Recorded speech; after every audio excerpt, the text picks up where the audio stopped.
All right, today I want to talk about 4 no-brainer carbon-free power sources that we can implement right now in the United States. We don't have to wait for fusion to be carbon neutral. We can have green energy, clean energy, in my opinion, clean energy, to power all the homes and factories, businesses in the United States, in addition to powering electric vehicles for transportation.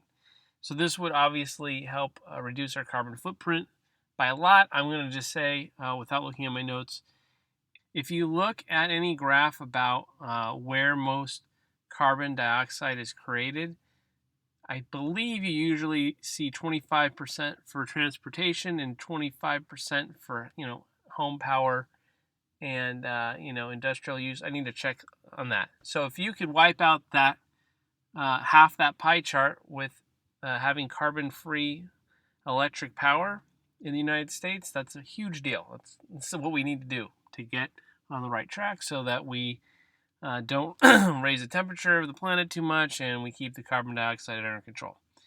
Everyone's trying to hit certain goals. Every country's trying to hit certain goals in the next few years, and we need to hurry up. But it doesn't seem like we're doing anything, at least in my opinion. It seems like we're making very, very small progress. So I've known about these 4 different solutions for a while, and I'm going to go over them real quick, and then I'm going to explain why I think we're not doing them. The first one, which is one of my favorite, is called hot, dry rock geothermal.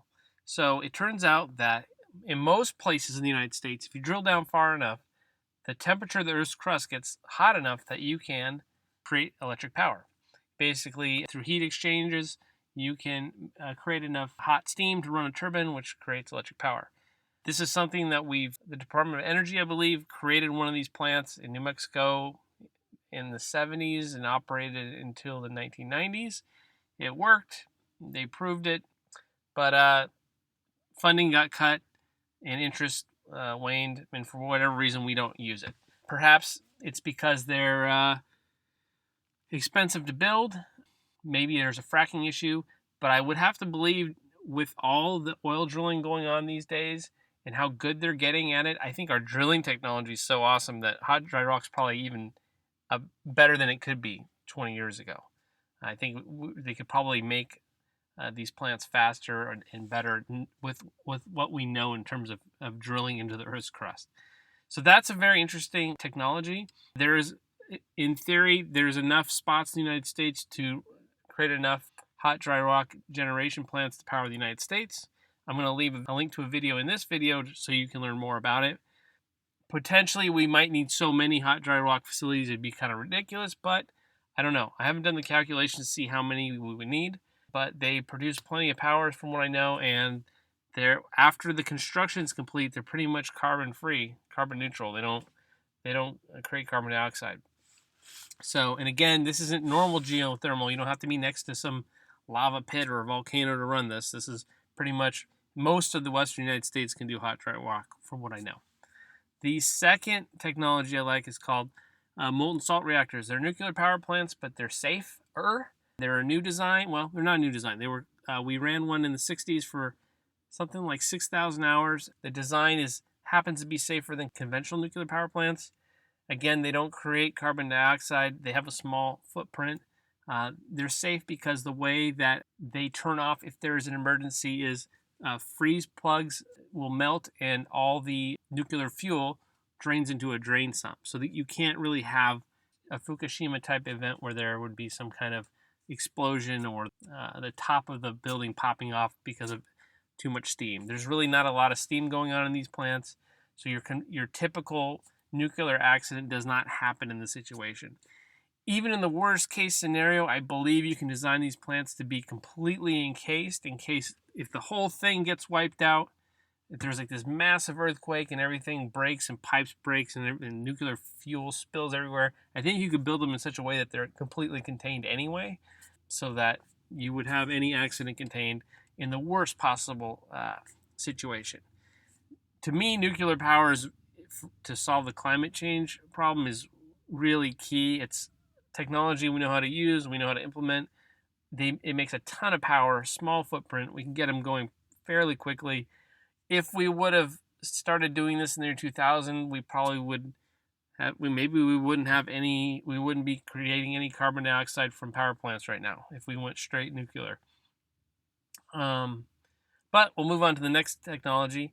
This third one I like is actually just from one specific company. It's called TerraPower, and apparently their system can power the entire United States with all the nuclear waste in one location. So apparently there's enough nuclear waste in Kentucky to power the United States for 125 years. So why not use waste to power the United States?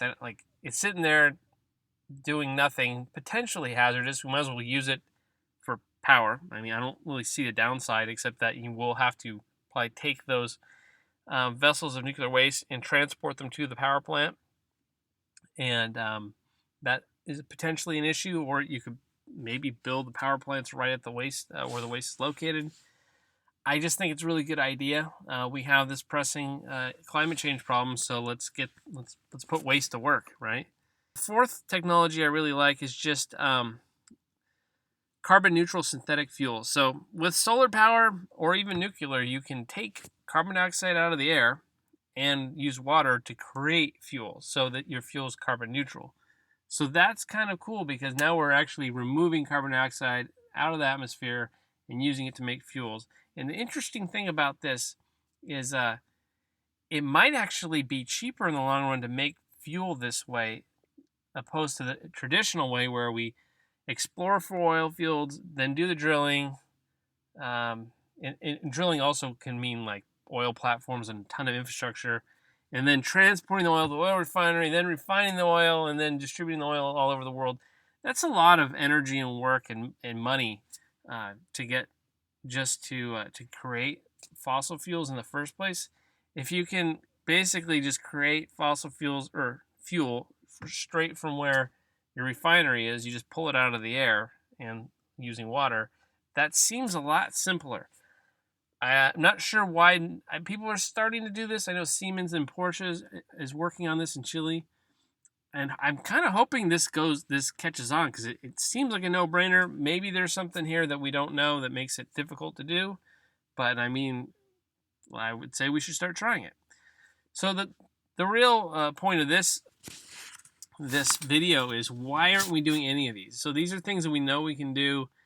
If we could do one and get off fossil fuels. We could do all of them.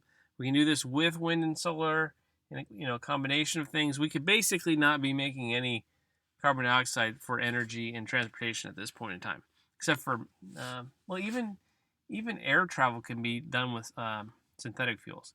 And so it's kind of like, why aren't we doing this right now, or why haven't we started this 20 years ago? I'm going to step back for a second. So hot dry rock was discovered in the 70s. Molten salt reactors were discovered in the 60s. TerraPower is probably 10 years old now.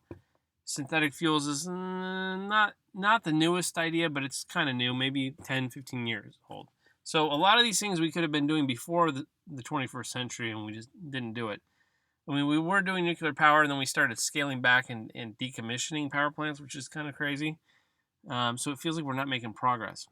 So why aren't we doing these things? We know we have goals to hit, and it's just kind of not happening. And I believe it's not a conspiracy. Like, some people will point to, the oil industry doesn't want to lose their power or whatever. I actually don't believe that's the reason. I think it's the power business. And from what I'm hearing is the power business isn't this exciting moneymaker. It takes years to see returns. If, say, you start a new power company, it's going to take a long time before you make any money. It's heavily regulated, which isn't a bad thing, but that does influence the nature of the business. Because you're basically quasi-governmental. Like, you have to work with the government, the local governments, and make sure that you're supplying customers with affordable power. You got to be up all the time. You got to think about forest fires. You got to work with the government a lot to make it run well.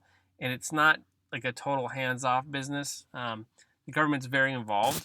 So I don't see people jumping into this world excited to make money. Yet the government wants to become, carbon free at some point, carbon neutral at some point. So it is interesting. There's something missing here. And I always look at it from the perspective of the power plant. Say I own a power company, a privatized power company. In the United States, we do have public utilities in some cities, some locations that exist, but we also have privatized power. And if I'm a private company and I have a conventional power plant, it costs me money to build a plant. So even if someone comes and goes, "Hey, Sean, we can install this new green tech power plant, and you'll be carbon neutral, carbon free if you use that," and I'll say that's awesome. The only problem is I have to pay for it in theory, and I already have a power plant that makes money. So why am I going to build a new power plant if I already have one that works? So I'm not going to swap out an old power plant for a new one just because it's the new cool thing in town and it's green, unless someone makes me. And in addition to that, I might build a green power plant that doesn't make as much power as my existing one, or I have to build a massive facility to match the power output that I need, right? And I'm still gonna charge my customers the same amount of money for power at the end of the day. They're just getting electricity, right? So if I invest in a super expensive plant, it almost doesn't make sense. It's like, well, that was cool. At least we're supplying green energy. We're gonna take a loss to provide this. And so the economics obviously don't make sense, right? Now, the ethical thing is to obviously do what's right and make carbon-free, carbon-neutral power plants. But we have to understand the economics of it because we have to be in reality, right? So the only way I see this happening is if obviously either the government somehow either helps fund these plants and then says, okay, power plant, we funded the plant, it's been built, you run it now and you make money. Or there's some kind of special financing that goes on, but there's going to have to be some kind of national, federal help to put something like this into action. And otherwise, unless some magical thing comes along where you can make power really cheap, it's green, and you're like, wow, I'll ditch my conventional power plant tomorrow for this new stuff because it just makes me money. It prints money. I don't see any of these technologies being basically fitting that description. All these things cost a ton of money to build and to set up. They're huge projects. So that's how the U.S. works, and that's what's going to be needed to make things happen. Is the government's going to have to get involved to push these along, not just pushing the research and development and the technology forward, but actually pushing the construction and implementation forward. So this is what I've learned over the years of kind of looking at this stuff. Please correct me if I'm wrong on anything. I'd love to learn how this works and understand it better. But I've been asking myself for years, like, why don't we use these technologies if we want to get off fossil fuels? Well, this is the best answer I could come up with. So yeah, please leave some comments, and thank you very much.